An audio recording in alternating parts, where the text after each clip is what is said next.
بسم الله الرحمن الرحيم تلك الدار الآخرة نجعلها للذين لا يريدون علوا في الأرض ولا فسادا والعاقبة للمتقين من جاء بالحسنة فله خير منها ومن جاء بالسيئة فلا يجزى الذين عملوا السيئات إلا ما كانوا يعملون. السلام عليكم ورحمة الله وبركاته. ഖുർആൻ പദം 1334 ദിവസത്തിലേക്ക് എല്ലാവരെയും ഹാർദമായി സ്വാഗതം ചെയ്യുന്നു. വിശുദ്ധ ഖുർആനിലെ 28-ാമത്തെ അധ്യായമായ സൂറത്തുൽ ഖസസിലെ 83-84 ആയത്തുകളാണ് ഇന്ന് പഠനവിധേയമാക്കുന്നത്. ക്ലാസ് ആരംഭിക്കുന്നതിനായി ആദരണീയനായ ഡോക്ടർ എ വിലായത്തുള്ള സാഹിബിനെ ക്ഷണിക്കുന്നു. അസ്സലാമു അലൈക്കും വറഹ്മത്തുള്ളാഹി വബറകാതുഹു. അഊദു ബില്ലാഹി മിനശ് ശൈത്വാനിർ റജീം. ബിസ്മില്ലാഹിർ റഹ്മാനിർ റഹീം. തിൽക്കദ്ദാറുൽ ആഖിറ നജഅലുഹാ ലില്ലദീന ലാ യുരീദൂന ഉലുവ്വൻ ഫിൽ അർദി വലാ ഫസാദ വൽ ആഖിബതു ലിൽ മുത്തഖീൻ. من جاء بالحسنة فله خير منها ومن جاء بالسيئة فلا يجزى الذين عملوا السيئات إلا ما كانوا يعملون. صدق الله العلي العظيم. സൂറത്തുൽ ഖസസിലെ 83 മുതൽ 84 വരെയുള്ള ആയത്തുകളാണ് ഞാൻ നിങ്ങളെ കേൾപ്പിച്ചിട്ടുള്ളത്. 88 ആയത്തുകളുള്ള സൂറത്തുൽ ഖസസിന്റെ അവസാനത്തിലേക്ക് എത്തിക്കൊണ്ടിരിക്കുകയാണ് നമ്മൾ. കഴിഞ്ഞ 1-2 ദിവസങ്ങളിൽ നമ്മൾ പഠന വിധേയമാക്കിയിട്ടുള്ള ആയത്തുകളിൽ മൂസ അലൈഹിസ്സലാമിന്റെ സമൂഹത്തിൽ തന്നെ പെട്ടിരുന്ന ഒരാളായിട്ട് വിശുദ്ധ ഖുർആൻ പരിചയപ്പെടുത്തുന്ന ഹാറൂനുമായി ബന്ധപ്പെട്ടുകൊണ്ടുള്ള കാര്യങ്ങളാണ് നമുക്ക് കാണാൻ സാധിക്കുകയുണ്ടായത്. ഹാറൂൻ മൂസ അലൈഹി ഇസ്ലാമിന്റെ തന്നെ സമൂഹത്തിൽ പെട്ട ആളായിരുന്നു എന്ന് പറഞ്ഞുകൊണ്ട് അള്ളാഹു അയാൾക്ക് നൽകിയിട്ടുണ്ടായിരുന്ന സമ്പൽ സമൃദ്ധിയും ഐശ്വര്യവും ഭൗതിക ജീവിത പ്രമത്തത ഉണ്ടാക്കുന്ന വിധത്തിലുള്ള പല സാമ്പത്തികമായ പല വിധത്തിലുള്ള ഉയർച്ചയും അതിനെക്കുറിച്ചൊക്കെ അള്ളാഹു സൂചിപ്പിക്കുകയുണ്ടായി. അത് അയാളില് എന്ത് പ്രതികരണമാണ് ഉണ്ടാക്കിയത് എന്നത് ഖുർആൻ വ്യക്തമാക്കുന്നുണ്ട്. മൂസ അലൈഹി ഇസ്ലാമിന്റെ സമൂഹത്തിൽ, ബനു ഇസ്രായേൽ സമൂഹത്തിൽ തന്നെ പെട്ട ഒരാളായിരിക്കെ, അങ്ങനെ ആയിരുന്നിട്ട് പോലും ബനു ഇസ്രായേൽ സമൂഹം ഈജിപ്തിൽ ആ കാലഘട്ടത്തിൽ അനുഭവിച്ചുകൊണ്ടിരുന്ന ഫിറോവിന്റെയും അയാളുടെ കൂടെ നിലകൊണ്ട ആളുകളുടെയും ഒക്കെ പീഡനവും അടിമകളാക്കലും അവരെ എല്ലാവിധത്തിലും നിന്ദ്യരാക്കിക്കൊണ്ട് ദൈന്യതയിൽ ജീവിക്കാൻ അവരെ നിർബന്ധിക്കുന്ന വിധത്തിലുള്ള നടപടികൾ, അവരിൽ പിറന്നു വീഴുന്ന ആൺമക്കളെ കൊന്നൊടുക്കിക്കൊണ്ടിരിക്കുകയും പെൺമക്കളെ അപമാനിതരാക്കുകയൊക്കെ ചെയ്തുകൊണ്ടിരിക്കുന്ന നടപടി, ഇതൊക്കെ ഉണ്ടായിരിക്കുമ്പോഴും ഹാറൂൻ പക്ഷെ ഈ അധികാരി വർഗത്തോട് ഒട്ടി നിന്നുകൊണ്ട് അയാളുടെ സമ്പത്തിന്റെയും ഐശ്വര്യത്തിന്റെയും മേൽ അതിന്റെ മികവില് ഞെളിയുന്ന, അതില് അഹന്ത കാണിച്ചുകൊണ്ട് സംസാരിക്കുന്ന ഒരു കാഴ്ചയാണ് അള്ളാഹു ഇവിടെ വിവരിക്കുകയുണ്ടായത്. തൗറാത്തും ഇഞ്ചീലും ഒക്കെ ഇതില് ഈ ആളെ വേറെ ചെറിയൊരു വ്യത്യാസത്തോടു കൂടിയുള്ള പേരിൽ പരാമർശിക്കുന്നത് നമ്മൾ കഴിഞ്ഞ ദിവസം മനസ്സിലാക്കിയിട്ടുണ്ടായി. ഇയാള് ബനു ഇസ്രായേൽ സമൂഹത്തിൽ പെട്ട ആളായിരുന്നെങ്കിലും ഇസ്രായേല്യരുടെ അവസ്ഥയിൽ ആ ദൈന്യത നിറഞ്ഞു നിന്ന ആ അവസ്ഥയിൽ പോലും അയാള് തന്റെ ഭൗതിക താല്പര്യങ്ങൾ, സമ്പത്ത് വർദ്ധിപ്പിക്കാനും അതിന്റെ പേരിൽ നിഗളിക്കാനും ഒക്കെയുള്ള സാധ്യതകളുടെ പുറകെ പോകുന്ന ഒരു കാഴ്ചയാണ് നമുക്ക് കാണാൻ കഴിയുന്നത്. അതൊക്കെ തന്റെ സാമർഥ്യം കൊണ്ടും അറിവ് കൊണ്ടും പ്രയത്നം കൊണ്ടൊക്കെ നേടിയിട്ടുള്ളതാണ് എന്ന ഒരു നിഗളിപ്പാണ്, അല്ലെങ്കിൽ ആ നിലക്കുള്ള ഒരു പ്രതികരണമാണ് അയാൾ സ്വയം മറന്ന് ആഹ്ലാദിച്ചുകൊണ്ട് കാണിക്കുകയുണ്ടായത്. ലാ തഫ്റഹ് എന്നാണ് ഇസ്രായേൽ സമൂഹത്തിലെ ആളുകൾ അയാളോട് പറഞ്ഞുകൊണ്ടിരുന്നത്. നീ വല്ലാതെ ആഹ്ലാദിക്കേണ്ട, വല്ലാതെ നിഗളിപ്പ് കാണിക്കേണ്ട, മതിമറന്ന് ആഹ്ലാദിക്കേണ്ട എന്നൊക്കെ. അള്ളാഹു മതിമറന്ന് ആഹ്ലാദിക്കുന്നവരെ ഇഷ്ടപ്പെടുന്നേ ഇല്ല എന്നൊക്കെ അവരെ ഓർമ്മപ്പെടുത്തുന്നുണ്ട്. പക്ഷെ ആ സമൂഹത്തിലെ സാധാരണ മനുഷ്യര് ഹാറൂന്റെ സാമ്പത്തികമായ ഉയർച്ചയും വളർച്ചയും അത് കാരണമായി അയാളുടെ ജീവിതത്തിൽ അയാൾക്ക് സാധിച്ചിട്ടുള്ള ആ പളപളപ്പും ഒക്കെ തങ്ങൾക്കും ഉണ്ടായിരുന്നെങ്കിൽ എന്നൊക്കെ ആഗ്രഹിക്കുന്ന, അഭിലഷിക്കുന്ന വിധത്തില് അവരുടെ പ്രതികരണം ഉണ്ടാവുന്നുണ്ട്. ഹാറൂൻ മഹാഭാഗ്യവാനാണ്, ഞങ്ങൾക്കും അതുപോലെയുള്ള ഭൗതികമായ ഉയർച്ചയും നേട്ടവും ഒക്കെ ഉണ്ടായിരുന്നെങ്കിൽ എന്നൊക്കെ സാധാരണക്കാരായ ഇസ്രായേൽ സമൂഹത്തിലെ അംഗങ്ങള് കൊതിച്ചു പോകുന്ന ഒരു കാഴ്ച. പക്ഷെ അള്ളാഹു അയാളുടെ ജീവിതത്തിൽ ഇടപെടുന്നു. അയാളുടെ സമ്പദ് സമൃദ്ധിയും അയാൾ താമസിച്ചിരുന്ന ഭവനവും ഒക്കെ ആയിട്ട് ഒന്നാകെ ഭൂമിക്കടിയിലേക്ക് ആഴ്ത്തിക്കളയുകയുണ്ടായി എന്നാണ് അള്ളാഹു വ്യക്തമാക്കുകയുണ്ടായത്. അപ്പോ തലേ ദിവസം വരെ ഹാറൂനോട് അസൂയപ്പെട്ടുകൊണ്ട് നിന്ന ആളുകൾ ഒരു ഞെട്ടലോടുകൂടി കാര്യം തിരിച്ചറിയുകയാണ്. നമ്മള് വേദജ്ഞാനത്തിന്റെ അടിസ്ഥാനത്തിൽ ഉൾക്കൊണ്ടിരുന്ന കാര്യം ഹാറൂനെ പോലെയുള്ള സമ്പൽ സമൃദ്ധി നൽകപ്പെട്ട ആളുകളോട് അസൂയപ്പെടാനായിരുന്നില്ലല്ലോ. അള്ളാഹു അവൻ ഉദ്ദേശിക്കുന്നവർക്ക് കൈയയച്ച് നൽകുന്നു, അവൻ ഉദ്ദേശിക്കുന്നവർക്ക് അവൻ നിയന്ത്രിച്ച് മാത്രം നൽകുന്നു എന്നത് അള്ളാഹുവിന്റെ ഒരു നയമാണല്ലോ. അതുകൊണ്ട് അള്ളാഹു നമുക്ക് എന്താണോ തന്നിട്ടുള്ളത് അതല്ലേ നമുക്ക് ഏറ്റവും ഉത്തമമായിട്ടുള്ളത്, അതാണല്ലോ ഏറ്റവും ഗുണകരമായിട്ടുള്ളത് എന്നത് അവര് വലിയൊരു വിലപിക്കുന്ന വിധത്തിൽ തിരിച്ചറിയുകയാണ്.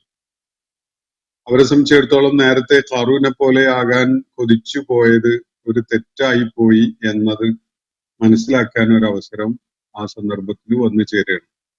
ഈ ഒരു കാര്യമാണ് മക്കയിലെ ആളുകളെ വിശേഷിച്ച് അവരെ ഉണർത്തുന്ന വിധത്തില് അവരുടെ തന്നെ നിലപാടുകളിലെ പൊള്ളത്തരം വെളിപ്പെടുത്തി കൊടുക്കുന്ന വിധത്തിൽ അള്ളാഹുവിടെ കൺവേ ചെയ്യുന്നത്.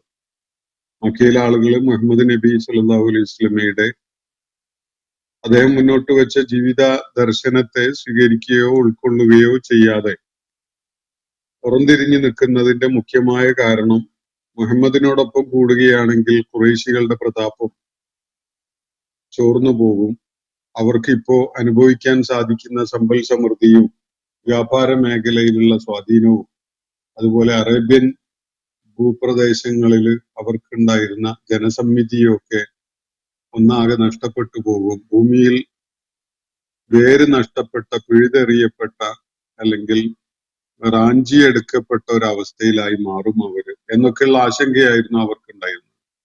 ഇത്തരം ഭൗതികമായ ആശങ്ക, ഭൗതിക ജീവിത സൗകര്യങ്ങള് നഷ്ടപ്പെട്ടു പോകുമെന്ന ഭീതി, ഈ ഭീതിയാണ് യഥാർത്ഥത്തിൽ മുഹമ്മദ് നബി സല്ലല്ലാഹു അലൈഹി വസല്ലമിനെ വേണ്ട വിധത്തില് പരിഗണിച്ചുകൊണ്ട് ഉൾക്കൊള്ളാൻ അവർക്ക് സാധിക്കാതെ പോയതിന്റെ കാരണം. അപ്പോ അള്ളാഹു അതിനെ വിലയിരുത്തിക്കൊണ്ട് ചില ന്യായങ്ങളൊക്കെ അവരെ കേൾപ്പിക്കുന്നുണ്ട്.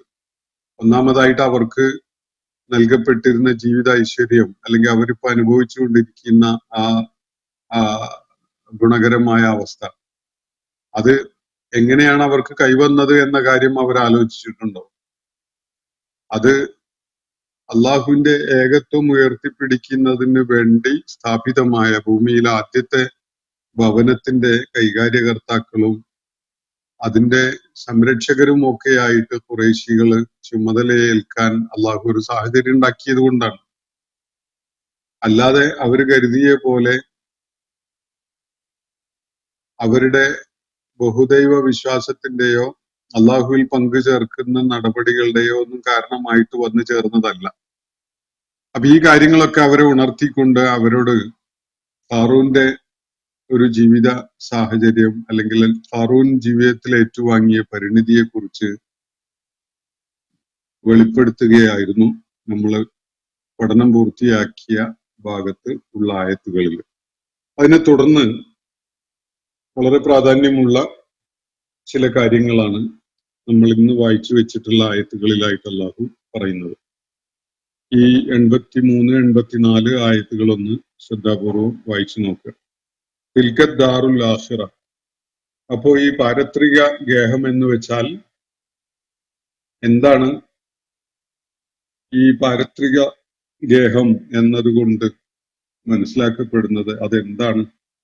ആ പരലോക ഭവനം എന്ന് വെച്ചാലോ എന്താണത് എന്നത് ഒരു ചോദ്യ രൂപേണ ഉന്നയിക്കുകയാണ്. യഥാർത്ഥത്തിൽ ദാറുൽ ആഖിറ എന്നത് വിജയിച്ച ജീവിത വിജയം നേടിയവർക്കും ജീവിതത്തിൽ അള്ളാഹുവിന്റെ പരീക്ഷണത്തിൽ പരാജയപ്പെട്ടു പോയവർക്കും ഒക്കെ ദാറുൽ ആഖിറത്തുണ്ട്. പക്ഷെ ഇവിടെ അള്ളാഹു ദാറുൽ ആഖിറത്ത് എന്നത് വിജയികള് ഏറ്റുവാങ്ങാൻ പോകുന്ന ആ ആഹ്ലാദകരമായ ദാറുൽ ആഖിറത്തിന്റെ കാര്യം സൂചിപ്പിക്കാനാണ് ആ പദം ഇവിടെ ഉപയോഗിക്കുന്നത്. അതിനെ പ്രസക്തിയുള്ളൂ. മറ്റത് കുമ്പടഞ്ഞു പോയ യാതൊരു പ്രതീക്ഷയ്ക്കും വക നൽകാത്ത വിധത്തിലുള്ള ഒരു സംഗതി മാത്രമാണ്. അപ്പൊ ഇവിടെ അള്ളാഹു അതിനെ പരാമർശിക്കുകയാണ്, തിൽക്കത് ദാറുൽ ആഖിറ. അപ്പൊ അതാണ് ആ ദാറുൽ ആഖിറ എന്ന് പറഞ്ഞ വിജയത്തിന്റെ പരലോക ഭവനം, വിജയികൾക്കായിട്ട് അള്ളാഹു ഒരുക്കിയിട്ടുള്ള പരലോക ഭവനം. അതാണ് ദാറുൽ ആഖിറത്ത്. തിൽക്കത് ദാറുൽ ആഖിറ. എന്താണ് അതിന്റെ പ്രത്യേകത? നജ്അലുഹാ ലില്ലദീന ലാ യുരീദൂന ഉലുവൻ ഫിൽ അർദി വലാ ഫസാദ. ആർക്കാണ് നാം അത് ഒരുക്കിയിരിക്കുന്നത്? എല്ലാവർക്കുമായിട്ട് അള്ളാഹു ഒരുക്കിയിരിക്കുന്ന ദാറുൽ ആഖിറത്തിനെ കുറിച്ചല്ല ഇവിടെ പറയുന്നത്, മറിച്ച് വിജയികൾക്കായിട്ട് ഒരുക്കിയിരിക്കുന്ന ദാറുൽ ആഖിറത്തിന്റെ കാര്യമാണ് അള്ളാഹു സൂചിപ്പിക്കുന്നത്. ആർക്കാണത്? നജ്അലുഹ, നാം അത് നിശ്ചയിച്ചു കൊടുക്കുന്നു. ലില്ലദീന ലാ യുരീദൂന ഉലുവൻ ഫിൽ അർദ്. ഭൂമിയില് നാട്ടില് അഹങ്കാരം കാണിച്ചുകൊണ്ട് നടക്കാത്ത, അഹങ്കരിച്ച് തലയെടുപ്പ് കാണിച്ച് ഓ ഞാനാണ് വലിയവൻ എന്ന ഒരു തലയെടുപ്പ് കാണിച്ചുകൊണ്ട് നടക്കാത്ത, അങ്ങനെ നടക്കാൻ ഉദ്ദേശിക്കാത്തവർക്കായിട്ടാണ് അള്ളാഹു ഈ വിജയഗേഹം ഒരുക്കിയിരിക്കുന്നത്. നജ്അലുഹ, നാം അതിനെ സജ്ജമാക്കി വെക്കുന്നു. ആർക്കു വേണ്ടി? ലില്ലദീന ലാ യുരീദൂന ഉലുവൻ ഫിൽ അർദ്. ഭൂമിയിൽ വലിയവന്മാരായിട്ട് നടക്കാൻ, തലയെടുപ്പോടുകൂടി അത് അഹന്ത കാണിച്ചുകൊണ്ട്, നിഗളിപ്പ് കാണിച്ചുകൊണ്ട് നടക്കാൻ ഉദ്ദേശിക്കാത്തവർക്കായിട്ടാണ്. പലയിടത്തും അല്ലാഹു ഇബാദുർ റഹ്മാന്റെ പ്രത്യേകതകൾ വിവരിക്കുന്നത് നമുക്ക് കാണാൻ കഴിയും വിശുദ്ധ ഖുർആനിൽ. അവര് വിനയമുള്ളവരും അള്ളാഹുവിന്റെ മുന്നിൽ എളിമ കാണിക്കുന്നവരും ജനങ്ങളോട് സ്നേഹവും അതുപോലെ എളിമയും ഒക്കെ കാണിച്ചുകൊണ്ട് പെരുമാറുന്നവരും ഒക്കെ ആയിരിക്കും എന്ന് ഇബാദുർ റഹ്മാൻ, അള്ളാഹുവിന് പ്രിയപ്പെട്ട ദാസന്മാരെ കുറിച്ച് അള്ളാഹു വിവരിക്കുന്ന വിശുദ്ധ ഖുർആനിൽ കാണാൻ കഴിയും. കിബ്ർ കാണിച്ചുകൊണ്ട്, ഒലുവ് കാണിച്ചുകൊണ്ട്, ഞാനാണ് വലിയവൻ എന്ന് സ്വയം നിഗളിച്ചുകൊണ്ട് നടക്കുന്ന ഒരു പ്രകൃതം, അത് കുഫറിന്റെ, ശൈത്താനീയത്തിന്റെ, ജാഹിലീയത്തിന്റെ ഒക്കെ ഒരു ലക്ഷണമാണ്. അപ്പൊ അങ്ങനെയുള്ള ജാഹിലീയത്തിന്റെയോ പൈശാചികതയുടെയോ ലക്ഷണം കാണിക്കാത്ത, അള്ളാഹു നൽകിയിട്ടുള്ള സവാബിനെ സന്തോഷപൂർവ്വം ഏറ്റുവാങ്ങുകയും അതില് സംതൃപ്തി കാണിക്കുകയൊക്കെ ചെയ്തുകൊണ്ട് ജീവിക്കുന്ന അള്ളാഹുവിന്റെ വിനീതരായ ദാസന്മാരുണ്ട്. അത്തരം ആളുകൾക്ക് വേണ്ടിയാണ് നാം ഇത് ഒരുക്കി വെച്ചിരിക്കുന്നത്. ഈ ദാറുൽ ആഖിറത്ത്, ഈ പാരത്രിക ലോകത്തെ വിജയഭവനം നാം ഒരുക്കി വെച്ചിരിക്കുന്നത് അങ്ങനെയുള്ള ആളുകൾക്ക് വേണ്ടിയാണ്. നജ്അലുഹാ ലില്ലദീന ലാ യുരീദൂന ഉലുവൻ ഫിൽ അർദ്. ഉലുവ് എന്ന് പറഞ്ഞാൽ ഔന്നത്യം, ഉയർച്ച എന്നൊക്കെയാണ് ആ പദം സൂചിപ്പിക്കുന്നത്. അലി, അല എന്നൊക്കെയുള്ള പദവുമായിട്ട് ബന്ധമുള്ള വാക്കാണത്. ഉലുവ്, ഔന്നത്യം, ഉയർന്നു നിൽക്കുന്നത് എന്നൊക്കെ ഉള്ളത് എന്ന് പറഞ്ഞ് ഞാനാണ് എല്ലാവരെക്കാളും ഉയർന്നവൻ, എല്ലാവരെക്കാളും കേമൻ, ഞാനാണ് കൂടുതൽ എല്ലാവരെക്കാളും യോഗ്യൻ എന്നൊക്കെയുള്ള വിധത്തില് ഒരു അഹന്തയുടെ പ്രകടനം ശരീരഭാഷയിലും അല്ലാതെയും ഒക്കെ കാണിക്കാൻ ഉദ്ദേശിക്കാത്ത ആളുകൾ, അവർക്ക് വേണ്ടിയാണ് നാം ഈ പാരത്രിക ലോകത്തെ വിജയഭവനം ഒരുക്കി വെച്ചിരിക്കുന്നത് എന്നാണ് അള്ളാഹു ഇവിടെ വ്യക്തമാക്കുന്നത്. വലാ ഫസാദൻ, അവര് ഭൂമിയില് യാതൊരുവിധ അരാജകത്വവും ഉണ്ടാക്കാൻ ആഗ്രഹിക്കുന്നില്ല.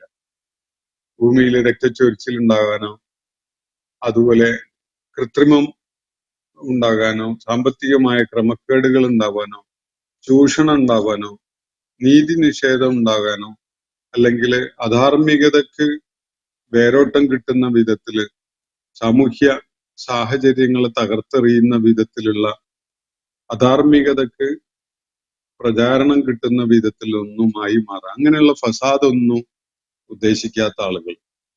ഫസാദ് ഉണ്ടാക്കുക എന്നുള്ളത് അവരുടെ ഉദ്ദേശമല്ല, അവരത് ആഗ്രഹിക്കുന്നില്ല, ഇഷ്ടപ്പെടുന്നില്ല. സ്വയം തലയെടുപ്പ് കാണിച്ചുകൊണ്ട് തന്റേടികളായി അഹന്ത കാണിക്കുന്നവരായിട്ട് നടക്കാനും അവർ ആഗ്രഹിക്കുന്നില്ല. അള്ളാഹു നൽകിയിട്ടുള്ള സവാബിനെ സന്തോഷപൂർവം സംതൃപ്തിയോടെ പ്രയോജനപ്പെടുത്തി ദാറുൽ ആഖിറത്ത് കൈവരിക്കാൻ വേണ്ടിയുള്ള പ്രയത്നത്തിലാണ് അവർ. അള്ളാഹു നൽകിയിട്ടുള്ള ഐശ്വര്യങ്ങളൊക്കെ അവർ പ്രയോജനപ്പെടുത്തുന്നത് ദാറുൽ ആഖിറത്ത് വിജയകരമായ വിധത്തിൽ ഉറപ്പുവരുത്താൻ വേണ്ടിയാണ്.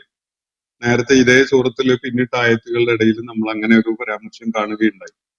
അവര് ഭൗതിക ജീവിതത്തിന്റെ എല്ലാ ഐശ്വര്യങ്ങളെയും പ്രയോജനപ്പെടുത്തുന്നത് ദാറുൽ ആഖിറത്ത് വിജയകരമാക്കി മാറ്റുന്നതിന് വേണ്ടിയാണ്. അപ്പൊ ഈ ആളുകള് അള്ളാഹു ഈ ദാറുൽ ആഖിറത്ത് ഒരുക്കി വെച്ചിരിക്കുന്നത് ആർക്ക് വേണ്ടിയാണ്?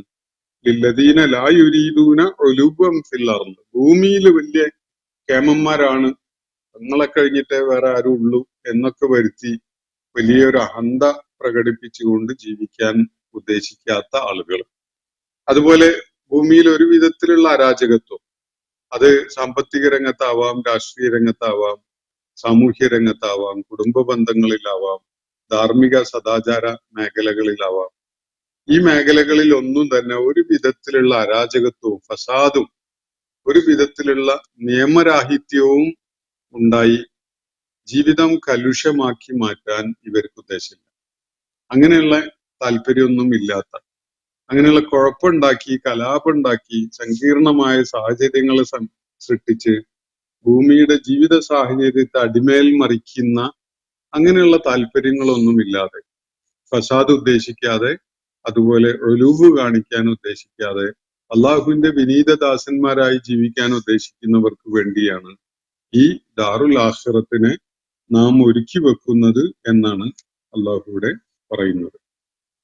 വൽ ആഖിബത്തു ലിൽ മുത്തഖീൻ, അന്തിമമായ പരിണിതി, അന്തിമമായ വിജയം, കാര്യങ്ങളുടെ ഫൈനൽ ടേൺ, അത് മുത്തഖികൾക്കുള്ളതാണ് എന്നുകൂടി അള്ളാഹുവിടെ പറഞ്ഞു വെക്കുകയാണ്. ആരാണോ തഖ്വ കൈവരിച്ചിട്ടുള്ളത്, ജീവിത പ്രയാണത്തിൽ തഖ്വ കൈവരിക്കാൻ സാധിച്ചവരാരാണോ അവർക്കുള്ളതാണ് ഈ ആഖിബത്ത്. യഥാർത്ഥത്തിൽ ആഖിബത്ത് എന്ന് പറഞ്ഞ പരിണിതി എന്ന് പറഞ്ഞ അന്തിമ ഫലം എന്ന് പറഞ്ഞാൽ എല്ലാവർക്കും ഉള്ളതാണ്. നേരത്തെ ദാറുൽ ആഖിറത്തിനെ കുറിച്ച് പറഞ്ഞ പോലെ ഇവിടെ നല്ല ആഖിബത്തിനെയാണ് സൂചിപ്പിക്കുന്നത്. സന്തോഷകരമായ ഒരു പരിണിതിയാണ് അവസാനത്തിൽ ഏറ്റുവാങ്ങുന്നത്. അതാരാണ്? അത് മുത്തഖികൾക്കുള്ളതാണ്. എല്ലാവർക്കും ഉണ്ട് എന്തെങ്കിലുമൊക്കെ ആഖിബത്ത്. ഫാജിറുകൾക്കും കുഫാറുകൾക്കും മുജ്രിമുകൾക്കും ഒക്കെ സയ്യിഅത്തായിട്ടുള്ള ആഖിബത്ത് ഉണ്ട്, അതിൽ സംശയമൊന്നുമില്ല. ഇവിടെ നല്ല ആഖിബത്തിനെ പരാമർശിച്ചുകൊണ്ട് അതാണ് യഥാർത്ഥത്തിലെ ആഖിബത്തിന്റെ ലക്ഷ്യം. അതാണ് ഇപ്പൊ കാഴ്ചയെ കുറിച്ച് പറയുമ്പോൾ കാഴ്ചയില്ലായ്കയും നമ്മൾ പരാമർശിക്കുമല്ലോ. കാഴ്ച ഇല്ലായ്കയല്ലല്ലോ യഥാർത്ഥത്തിൽ അവിടുത്തെ വിഷയം. അവിടെ കാഴ്ചയാണ് വിഷയം. കാണാൻ കഴിയുന്ന റുഇയത്ത് എന്ന, അല്ലെങ്കിൽ കാണാൻ കഴിയുന്നു എന്നൊരവസ്ഥ, അതിനെക്കുറിച്ച് നമ്മൾ പറയുമ്പോൾ കാണാൻ കഴിയാത്ത അവസ്ഥയും സ്വാഭാവികമായിട്ട് അതിന്റെ സൂചനകളിൽ വരുന്നു എന്നാണ്. അതേപോലെ തന്നെയാണ് ആഖിബത്തിന്റെ കാര്യവും. ആഖിബത്ത് നേടുക എന്നത്, അത് സയ്യിഅത്തായ ആഖിബത്ത് നേടുക എന്നത് ജീവിത ലക്ഷ്യമായിട്ട് ആർക്കും ഉണ്ടാവില്ല. വളരെ ദൗർഭാഗ്യകരമായ ജീവിത പരിണിതി അന്തിമമായിട്ട് ഏറ്റുവാങ്ങാൻ ലക്ഷ്യമിട്ടുകൊണ്ട് മുന്നേറുന്ന ഒരാളും തന്നെ ഉണ്ടാവില്ലല്ലോ. അത് ദൗർഭാഗ്യവശാൽ ചിലരുടെ കാര്യത്തിൽ വന്നു ചേരുകയാണ്. അവരുടെ കയ്യിലിരിപ്പ്, അവരുടെ പ്രവർത്തനങ്ങൾ, നിലപാടുകളൊക്കെ കാരണമായിട്ട്. അപ്പൊ അള്ളാഹു ഇവിടെ പറയുന്നത് യഥാർത്ഥത്തിലുള്ള ശുഭകരമായ ആഖിബത്ത്, ശുഭകരമായ അന്തിമ പരിണതി, പര്യവസാനം, അത് മുത്തഖികൾക്കായിട്ടുള്ളതാണ് എന്നാണ്. അത്തരം ആളുകൾക്ക് വേണ്ടിയാണ് ഈ ദാറുൽ ആഖിറത്തിനെ നാം സജ്ജമാക്കി വെച്ചിരിക്കുന്നത് എന്ന് അള്ളാഹുവിടെ വ്യക്തമാക്കുന്നു. ഹാറൂനെ പോലെയുള്ളവർക്കല്ല. മക്കയിലാഘട്ടത്തിൽ നബി സല്ലല്ലാഹു അലൈഹി വസല്ലമയോട് വളരെ പ്രതികൂലമായി പ്രതികരിച്ചുകൊണ്ടിരിക്കുന്ന ആ നിലപാട് നിലനിർത്തുന്ന ആളുകൾക്ക് വേണ്ടിയുള്ളതല്ല. തഖ്വയോടുകൂടി ജീവിക്കുന്ന, ഭൂമിയിൽ അഹന്ത കാണിച്ച് നിഗളിച്ച് നടക്കാത്ത, ഭൂമിയിൽ അരാജകത്വവും നിയമരാഹിത്യവും വന്നു പെടണം എന്ന്, ആകെ കുഴപ്പമായി മാറണം എന്ന് ഒന്നും ലക്ഷ്യമിടാത്ത തരം ആളുകൾ. അത്തരം ആളുകൾക്ക് വേണ്ടിയാണ്, മുത്തഖികൾക്ക് വേണ്ടി ഒരുക്കി വെച്ചിട്ടുള്ള ഈ ദാറുൽ ആഖിറത്ത് സജ്ജമാക്കപ്പെട്ടിരിക്കുന്നത് എന്നാണ് അള്ളാഹു ഇവിടെ വ്യക്തമാക്കുന്നത്. തിൽക ദാറുൽ ആഖിറ നജ്അലുഹാ ലില്ലദീന ലാ യുരീദൂന ഉലുവൻ ഫിൽ അർദി വലാ ഫസാദ വൽ ആഖിബത്തു ലിൽ മുത്തഖീൻ.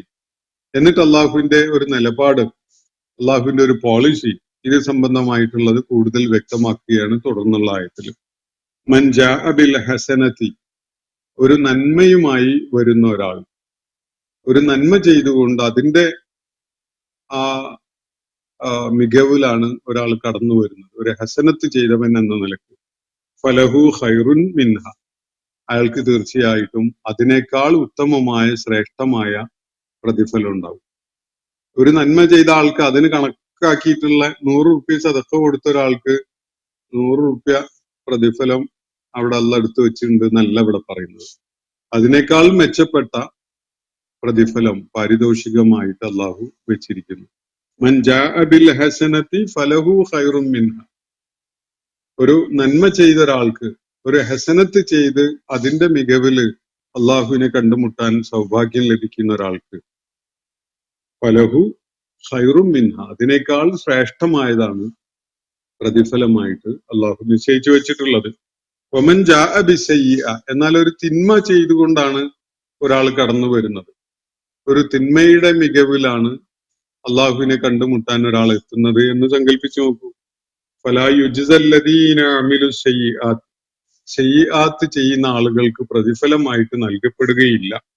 ഇല്ലാ മാ കാനൂ യഅമലൂൻ, അവരെന്താണോ പ്രവർത്തിച്ചത് അതല്ലാതെ.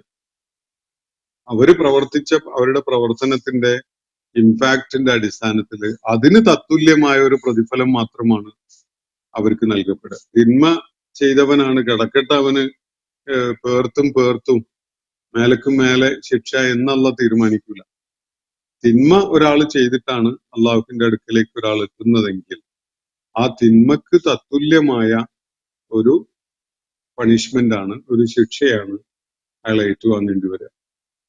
അയാൾ തിന്മ ചെയ്തവനാണ്, പരാജിതനാണ് എന്ന് പറഞ്ഞുകൊണ്ട് അയാള് ആ തിന്മയുടെ പേരിൽ അർഹിക്കാത്ത ശിക്ഷ അയാളുടെ മേല് വെച്ച് കെട്ടുന്ന നമ്മുടെ പോലെയുള്ള കോടതികളൊന്നുമല്ല അള്ളാന്റെ കോടതി. നമ്മുടെ കോടതികൾ അങ്ങനെയൊക്കെയാണ്. ഒരു തീപ്പെട്ടി എടുത്തു കൊടുത്ത ആള്, ഒരു സിം കാർഡ് അറിയാതെ ഒരാൾക്ക് വിറ്റിട്ടുള്ള ഒരാള്, ഇവരൊക്കെ 17ഉം 20ഉം വർഷങ്ങൾ ജയിലിൽ കിടക്കാൻ കാരണമാകുന്ന കോടതികളും നിയമ സംവിധാനവും ഒക്കെയാണ് നമുക്കുള്ളത്. ഒന്ന് ആലോചിച്ച് നോക്കൂ. ജക്കരിയ ഉദാഹരണത്തിന്, പരപ്പനങ്ങാടിക്കാരൻ, 17 വർഷങ്ങളായി അദ്ദേഹം ജയിലിൽ കഴിയുന്നു.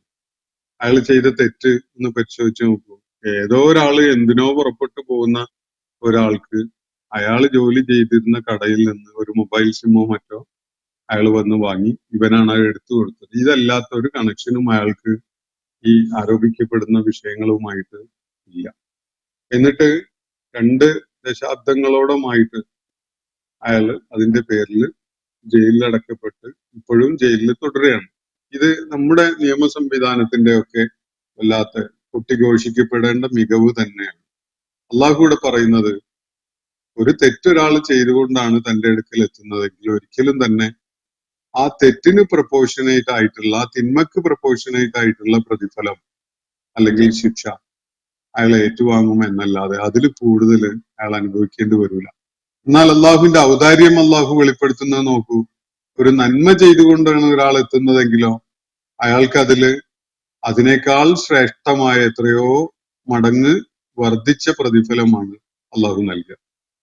നന്മക്കുള്ള പ്രതിഫലം വളരെ ഉദാരമായിട്ട് നൽകുന്നവനും തിന്മക്കോ തെറ്റിനോ ഉള്ള പ്രതിഫലം അല്ലെങ്കിൽ ശിക്ഷ അതിന്റെ കണക്കനുസരിച്ച് മാത്രം നൽകുകയും ചെയ്യുന്ന റബ്ബ് എത്ര മഹത്വമുടയവനാണ് എന്നത് നമുക്ക് ബോധ്യപ്പെടാൻ നമ്മുടെ ചുറ്റുപാടിലും നിയമവിധി പ്രസ്താവനകളൊക്കെ നടത്തുന്ന ന്യായാധിപന്മാരെയും കോടതികളെയും ഒന്ന് നിരീക്ഷിച്ചാൽ മതി. അവരെ കണ്ടാൽ നമുക്ക് അള്ളാന്റെ മഹത്വം മനസ്സിലാക്കാൻ സാധിക്കും. ഇപ്പോഴും എന്ന് ഇവരുടെ ഈ വിചാരണ പ്രക്രിയ പൂർത്തിയായി പുറത്തു വരാൻ കഴിയും എന്ന് അറിയാത്ത, അല്ലെങ്കിൽ ശിക്ഷ ഏറ്റുവാങ്ങാൻ കഴിയുമെന്നറിയാത്ത, ഞങ്ങളൊക്കെ തെറ്റുകാരാണെങ്കിൽ ഞങ്ങളെ തൂക്കിലേറ്റിക്കോളൂ എന്ന് പറയുന്ന എത്ര അണ്ടർ ട്രയൽസ് നമ്മുടെ രാജ്യത്തുണ്ട് എന്നത് നമ്മളൊന്ന് പഠിച്ചു നോക്കൂ. ഇങ്ങനെ 20 വർഷത്തോളമൊക്കെ ആയിട്ട് ജയിലിൽ കിടക്കുന്ന എത്രയോ പേര് ഈ ഭരണകൂടത്തോടും നീതിന്യായ സംവിധാനത്തോടും പറഞ്ഞുകൊണ്ടിരിക്കുന്നുണ്ട്, ഞങ്ങൾ തെറ്റുകാരാണെങ്കിൽ അത് തെളിയിച്ചിട്ട് ഞങ്ങളുടെ മേൽ വധശിക്ഷ നടപ്പിലാക്കിക്കോളൂ, ഞങ്ങൾക്ക് അതിൽ എതിർപ്പൊന്നുമില്ല. പക്ഷെ അത് ചെയ്യുന്നില്ല. അത്രയും നീതി നിർവഹണത്തില് അതിഭീകരമായ പരാജയം കാണിക്കുന്ന ആളുകളാണ് നമ്മുടെ ഈ ചുറ്റുപാടൊക്കെ ഉള്ളത്. അത് നിരീക്ഷിക്കുന്നത് തീർച്ചയായിട്ടും നമുക്ക് വലിയ ഒരു സഹായകമായ സംഗതിയാണ് അള്ളാഹുവിന്റെ മഹത്വം മനസ്സിലാക്കാൻ. അപ്പോ അള്ളാഹു അതിനെക്കുറിച്ച് ഇവിടെ ഫലാ യുജ്സല്ലദീന അമിലു സയ്യിആത്തി, സയ്യിആത്ത് ചെയ്യുന്നവർക്ക് പ്രതിഫലമായി നൽകപ്പെടുന്നില്ല ഇല്ലാ മാ കാനൂ യഅമലൂൻ, അവരുടെ അമലിന് അവരുടെ പ്രവർത്തനത്തിന് ആയിട്ടല്ലാതെ. എത്രത്തോളമാണോ അവരുടെ ഈ സയ്യിആത്തിലുള്ള പ്രവർത്തനം ഉള്ളത് അതിന് പ്രൊപ്പോർഷനേറ്റ് ആയിട്ട് മാത്രമേ അള്ളാഹു അവർക്ക് ശിക്ഷ നൽകുകയുള്ളൂ എന്നാണ് ഇവിടെ അള്ളാഹു വ്യക്തമാക്കുന്നത്. അപ്പോ ഇന്ന് നമ്മൾ പഠന വിധേയമാക്കിയിട്ടുള്ളത് 83, 84 ആയത്തുകളാണ്. ഈ സൂറത്തിൽ ഇനി 4 ആയത്തുകൾ കൂടിയാണ് അവശേഷിക്കുന്നത്. 1-2 ദിവസത്തിനുള്ളിലായിട്ട് നമുക്കിത് ഈ സൂറത്തിന്റെ പഠനം പൂർത്തിയാക്കാൻ സാധിക്കും എന്നാണ് പ്രതീക്ഷിക്കുന്നത്. ഒരു ചോദ്യം ഇവിടെ നേരത്തെ അയച്ചു കിട്ടിയിട്ടുണ്ടായിരുന്നത് ചിന്മയ എന്ന പ്രൊഫൈലിൽ നിന്നുള്ളതാണ്. അതിലൊരു ആവർത്തന സ്വഭാവമുണ്ട്, എന്നാലും ഞാൻ നിങ്ങളെ കേൾപ്പിക്കുകയാണ്. അള്ളാഹു ജനങ്ങൾക്ക് ഇത്രയും സൗകര്യങ്ങളൊക്കെ ഏർപ്പെടുത്തി കൊടുത്തു പാരത്രിക ലോകത്തേക്കുള്ള യാത്ര നന്നാക്കാൻ ഹെൽപ്പ് ചെയ്യുന്നുവെങ്കിൽ അതിനേക്കാൾ എത്രയോ ഭേദമാണ് അവരുടെ മനസ്സ് മാറ്റിയെടുത്താൽ പോരായിരുന്നോ? അതിനേക്കാൾ എത്രയോ ഭേദമല്ലേ അവരുടെ മനസ്സ് എടുത്താൽ പോരായിരുന്നോ എന്നാണ്. എന്തായാലും അതിന്റെ ആശയം വ്യക്തമാണ്. ഇദ്ദേഹം പറയുന്നത് സത്യവിശ്വാസികൾ ആയി മാറാൻ, അള്ളാഹുവിനെ ബോധ്യപ്പെടുന്നവരായി മാറാൻ ആളുകൾക്ക് അവസരം ഒരുക്കുന്ന വിധത്തില് അസംഖ്യം സാധ്യതകൾ അള്ളാഹു തുറന്നു വെച്ചിരിക്കുകയാണ്. അതൊക്കെ വളരെ ഇൻജീനിയസ് ആയിട്ട് വളരെ ബുദ്ധിപൂർവകമായിട്ട് ആസൂത്രണം ചെയ്യപ്പെട്ടിട്ടുള്ള സംഗതികളുമാണ്. ഇത്രയൊക്കെ പ്രയത്നിച്ചുകൊണ്ട് കഷ്ടപ്പെടേണ്ടതുണ്ടായിരുന്നു. യഥാർത്ഥത്തിൽ ഇവരെ അങ്ങ് മനസ്സ് മാറ്റിയാൽ മതിയായിരുന്നില്ലേ? അത് അള്ളാഹുവിന് എത്ര എളുപ്പമാണ് എന്നതാണ് ചോദ്യം. അങ്ങനെ മതി, അള്ളാഹു അത് ഉദ്ദേശിച്ചിട്ടില്ല എന്നതാണ് അതിനുള്ള ഉത്തരം. അങ്ങനെ അള്ളാഹു ഉദ്ദേശിച്ച ഒരുപാട് ജീവജാലങ്ങൾ, സ്പീഷീസ് ഭൂമുഖത്തും അല്ലാതെയൊക്കെ നമുക്ക് കാണാൻ കഴിയുന്നുണ്ട്. മലക്കുകള് പൂർണ്ണമായിട്ട് അങ്ങനെ ഇദ്ദേഹം പറയുന്ന പോലെ അള്ളാഹു മനസ്സ് രൂപകൽപ്പന ചെയ്ത കൂട്ടരാണ്. അവർക്ക് അള്ളാഹുവിനെ ധിക്കരിക്കുന്നതിനെ കുറിച്ച് ആലോചിക്കാൻ പോലും കഴിയില്ല. ജീവജാലങ്ങള് ഇവരും അങ്ങനെ തന്നെയാണ്. അള്ളാഹുവിനെ ധിക്കരിച്ചുകൊണ്ട് യാതൊന്നും ചെയ്യാൻ കഴിയുന്നവരല്ല. വൃക്ഷങ്ങള്, ചെടികള്, മരങ്ങള്, അതുപോലെ പ്രപഞ്ചത്തിലുള്ള സൂര്യനും ചന്ദ്രനും നക്ഷത്രങ്ങളും രാവും പകലും ചൂടും തണുപ്പും ഒക്കെ പോലെയുള്ള പ്രതിഭാസങ്ങൾ, ഇതൊക്കെയും തന്നെ അള്ളാഹുവിന്റെ സൃഷ്ടിപ്പുകളാണ്. അവരൊക്കെയും തന്നെ ഇയാൾ വിചാരിക്കുന്ന പോലെ അള്ളാഹു മനസ്സ് മാറ്റിയ ഒരു കൂട്ടരുമാണ്. മനസ്സതിന് അള്ളാഹുവിന് വിധേയപ്പെടാൻ പൂർണ്ണമായിട്ട് പറ്റിയ വിധത്തിൽ രൂപകൽപ്പന ചെയ്യപ്പെട്ട അള്ളാഹുവിന്റെ സൃഷ്ടികളാണ് ഇതൊക്കെയും തന്നെ. ഇവരിൽ ഒരാൾ പോലും അള്ളാഹുവിനെ ധിക്കരിക്കുന്നത് കാണുകയില്ല. പക്ഷെ അള്ളാഹു ഒരു വ്യത്യസ്തതയ്ക്ക് വേണ്ടി ഒരു കൂട്ടരെ സൃഷ്ടിച്ചിരിക്കുകയാണ്. മനുഷ്യൻ എന്നാണ് ആ കൂട്ടരുടെ പേര്. അവരുടെ പ്രത്യേകത അവർക്ക് എല്ലാവർക്കും അള്ളാഹുവിനെ അനുസരിക്കാൻ നേരത്തെ ഒരു മനസ്സങ്ങ് കൊടുത്തതല്ല. അവര് തീരുമാനിക്കുക അവരുടെ ബോധ്യങ്ങളുടെ അടിസ്ഥാനത്തിൽ അള്ളാഹിനെ അനുസരിക്കണോ വേണ്ടേ എന്നത് സ്വയം തീരുമാനിക്കാനുള്ള സ്വാതന്ത്ര്യം നൽകിക്കൊണ്ടാണ് അവരെ അള്ളാഹു ഇങ്ങോട്ട് അയച്ചിട്ടുള്ളത്. അതുകൊണ്ടാണ് അള്ളാഹു അതിന് നീതി പുലർത്തുന്ന വിധത്തിൽ അവർക്ക് കാര്യങ്ങൾ ബോധ്യപ്പെടാൻ അവന്റെ ആയാത്തുകൾ പ്രപഞ്ചത്തിലാകെ വിന്യസിപ്പിച്ചിട്ടുള്ളത്. കാരണം പിന്നീട് അള്ളാഹുവിന്റെ അടുക്കൽ എത്തുമ്പോ അവര് പറയാനിടയുണ്ടല്ലോ, അള്ളാഹുവെ നീ മുന്നോട്ട് വെച്ച ആ ജീവിത ദർശനം ബോധ്യപ്പെടാനുള്ള ഒരു തെളിവും എനിക്ക് കാണാൻ പറ്റിയിട്ടില്ല, നീ അങ്ങനെ ഒന്നും പ്രപഞ്ചത്തിൽ ഒരുക്കി വെച്ചിട്ടില്ല എന്ന് പറയാനിടയുണ്ടല്ലോ. അത് ഇല്ലാതിരിക്കാനാണ് പ്രപഞ്ചം നിറയെ അള്ളാഹു അവന്റെ ആയാത്തുകൾ വിന്യസിപ്പിച്ചു വെച്ചിട്ടുള്ളത്. ആ ആയാത്തുകളെ ബോധ്യപ്പെട്ടുകൊണ്ട് അള്ളാഹുവിനെ ഉൾക്കൊണ്ട് സത്യമാർഗത്തില് സഞ്ചരിക്കാൻ അവർക്ക് സാഹചര്യം ഒരുങ്ങണം. അതാണ് അള്ളാഹു ലക്ഷ്യമിടുന്നത്. എന്നിട്ട് ആവശ്യമുള്ളവര് നന്മയുടെ പാത, ഇല്ലാത്തവര് തിന്മയുടെ പാത ഒക്കെ തെരഞ്ഞെടുത്ത് മുന്നോട്ട് പോകും. ആ വിധത്തിലാണ് മനുഷ്യനെ രൂപകൽപ്പന ചെയ്തിട്ടുള്ളത്. നിങ്ങൾ ഉദ്ദേശിച്ച വിധത്തില് മനസ്സ് അള്ളാഹുവിന് വിധേയപ്പെടാൻ വേണ്ട വിധത്തില് പാകപ്പെടുത്തപ്പെട്ട വിധത്തിലാണ് വേണ്ടതെങ്കിൽ നിങ്ങൾ മൃഗങ്ങളെയും അതുപോലെ ജീവജാലങ്ങളെയും സസ്യങ്ങളെയും മരങ്ങളെയും പ്രകൃതിയിലെ പ്രതിഭാസങ്ങളായ സൂര്യനും ചന്ദ്രനും ഒക്കെ നോക്കിക്കോളൂ. അതങ്ങനെയുള്ളതാണ്. ഇത് വ്യത്യസ്തമായ ഒരു സംഗതിയാണ്. ഇത് അള്ളാഹ് തീരുമാനിച്ചതാണ്. കാരണം അവന് തീരുമാനിക്കാം, അവൻ അതിന് അധികാരമുള്ളവനാണ്, അവന്റേതാണ് സകലതും. അതുകൊണ്ട് അവന് ഇഷ്ടമുള്ള പോലെ തീരുമാനിക്കാം. അങ്ങനെ തീരുമാനിച്ചതാണ്. ഇനി നിങ്ങൾക്ക് വല്ല സംശയം ഉണ്ടെങ്കിൽ നിങ്ങൾ നിങ്ങളെക്കുറിച്ച് തന്നെ പഠിച്ചു നോക്കൂ, എന്നിട്ട് നിങ്ങളുടെ വഴി തെരഞ്ഞെടുത്തോളൂ. ഇതാണ് അതിൽ ഉള്ളത്. ഇത് പറയുന്ന കാര്യം ശരിയാണോ തെറ്റാണോ എന്നതൊന്ന് പഠിച്ചു നോക്കൂ. അള്ളാഹു അങ്ങനെ തന്നെയല്ല മനുഷ്യനെ പടച്ചിട്ടുള്ളത്. തെരഞ്ഞെടുക്കാൻ സ്വാതന്ത്ര്യമുള്ള വിധത്തില്, ധിക്കാരിയാവാനും അനുസരണമുള്ളവനാകാനും കഴിയുന്ന വിധത്തില് മനുഷ്യന് രൂപകൽപ്പന ചെയ്തിട്ടില്ലേ? അങ്ങനെ തന്നെ ആണല്ലോ, അല്ലേ? അത് നിങ്ങൾ പരിശോധിച്ചു നോക്കൂ. ഈ പറയുന്നതില് വസ്തുതാപരമായ വല്ല പെശകും ഉണ്ടോ എന്നത് പരിശോധിക്കാൻ നിങ്ങൾക്ക് യാതൊരു പ്രയാസവും ഇല്ലല്ലോ. അപ്പോ കാര്യങ്ങൾ വ്യക്തമാണെന്ന് വിചാരിക്കുകയാണ്. ഇന്നത്തെ സെഷൻ ഇവിടെ അവസാനിക്കുകയാണ്. വാഖിറു ദഅ്വാന അനിൽ ഹംദുലില്ലാഹി റബ്ബിൽ ആലമീൻ. അസ്സലാമു അലൈക്കും വറഹ്മത്തുള്ളാഹി വബറകാതുഹു. ഇന്നത്തെ ഖുർആൻ പദം ഇവിടെ സമാപിക്കുന്നു. ഖുർആൻ പഠനത്തിൽ പങ്കെടുത്ത എല്ലാവർക്കും അല്ലാഹു അർഹമായ പ്രതിഫലം നൽകി അനുഗ്രഹിക്കട്ടെ. വആഖിറു ദഅ്വാന അനിൽ ഹംദുലില്ലാഹി റബ്ബിൽ ആലമീൻ. അസ്സലാമു അലൈക്കും വറഹ്മത്തുള്ളാഹി വബറകാതുഹു.